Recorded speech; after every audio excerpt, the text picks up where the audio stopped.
ආයුබෝවන් කියලා පිළිගන්නවා ප්‍රොෆෙෂනල් ජොබ් YouTube නාලිකාවට. අද වීඩියෝ එකෙන් කතා කරන්න බලාපොරොත්තු වෙන්නේ ශ්‍රී ලංකා විවෘත විශ්වවිද්‍යාලයේ පවතින රැකියා ඇපෑරතුවක් පිළිබඳව. වීඩියෝ එකට යන්න කලින් මතක් කරලා ඉන්නම්. ඔයා අපේ නාලිකාවට අලුත් කෙනෙක් නම් දැන් අපේ channel එක subscribe කරලා තියාගන්න.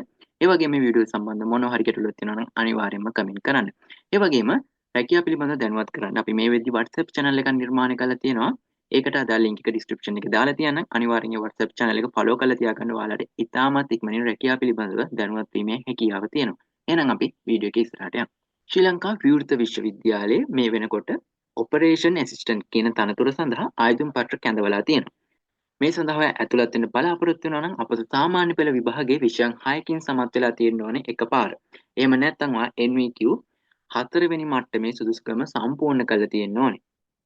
ඒ වගේම මේකේ සඳහන් කරලා තියෙනවා ඔයාගේ work experience එක සහ ඔෆිස් පිළිබඳව ඔයාලට තියෙන knowledge එක සහ ඉංග්‍රීසි අන්ඩර්ස්ටෑන්ඩ් කර ගැනීමේ හැකියාව ඇඩ්වාන්ටේජ් එකක් වෙනවා කියලා සඳහන් කරලා තියෙනවා. ඔයාලව බඳවා ගන්න කොන්ට්‍රැක්ට් පදනම මත මාස 6ක් සඳහා ඔයාගේ පර්ෆෝමන්ස් මත ඒක අවුරුදු 2ක් දක්වා වැඩි කර ගැනීමේ හැකියාව තියෙනවා. ඉතින් පස්සේ ඔයාලට ස්ථිර රැකියාවක් උනන් ලබා ගැනීමේ හැකියාව තියෙනවා ඔයාගේ පර්ෆෝමන්ස් මත.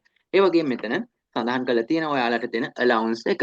රුපියල් 25000ක allowance එකක් හම්බ වෙනවා කියලා සඳහන් කරලා තියෙනවා. ඒ වගේම EPF සහ ETF ලබා දෙනවා කියලා සඳහන් කරලා තියෙනවා. ඔයා මේ සඳහා ආයුධම් පත්‍ර යොමු කරන්න බලාපොරොත්තු වෙනවා නම් ඔයාගේ CV එකක් මේ සඳහන් කරලා තියෙන ඊමේල් එකට ඔයගොල්ලෝ යොමු කරන්න ඕනේ 2025 අප්‍රේල් 22ට කලින්. ඊමේල් එක ගැන සඳහන් කරොත් hdpharma@ou.ac.lk කියන ඊමේල් එකට තමයි ඔයාගේ CV එක යවන්න ඕනේ. මේ විදිහට තමයි මේ රැකියාව සඳහා ආයුධම් පත්‍ර යොමු කරන්නේ. මම හිතනවා අද වීඩියෝ එකෙන් ඔයගොල්ලෝ අයිඩියා එකක් ගන්න ඇති කියලා. අපි මේ වගේම තවත් අලුත් වීඩියෝ එකකින් හම්බෙමු. මේ වීඩියෝ එකත් එක්ක එකතු වෙච්ච ඔයාලට සුබ දවසක්.